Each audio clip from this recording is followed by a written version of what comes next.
Scheim va là où on ne l'attendait pas. Elle est devenue ce matin la marraine du 1er régiment d'artillerie de Bourgogne dans le territoire de Belfort. Point commun de l'artiste avec l'armée, son courage, son engagement et surtout une chanson sortie en 2010 sur la dure vie des soldats. Une marraine glam et concernée donc. Pascal Largeron et Ingrid Carré. Bourgogne, territoire de Belfort, le 1er régiment d'artillerie s'est trouvé une marraine plutôt canon pour porter l'image de leur unité d'élite.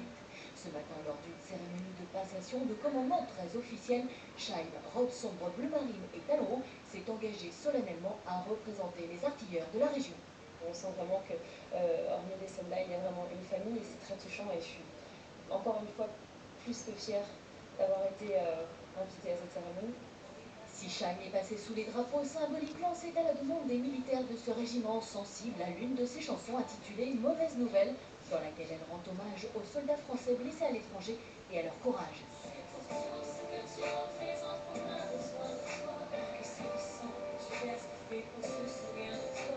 Scheim, une chanteuse inspirée et engagée aussi auprès de plusieurs associations caritatives.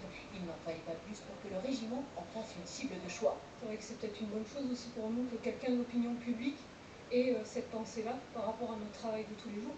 C'est quelque chose dont on a besoin, une certaine reconnaissance. Et voilà, cette approche de la féminité dans les armées, je pense que c'est une bonne chose pour nous. Maria Carey, Jessica Simpson, David Beckham, de toutes les personnalités qui soutiennent les militaires en leur rendant visite, c'est très certainement Marilyn Monroe qui fut la plus emblématique. En 1954, l'armée américaine lui propose de se rendre durant 4 jours en Corée et de chanter devant des dizaines de milliers de soldats américains. L'image de l'armée n'a jamais été aussi glamour, quoique.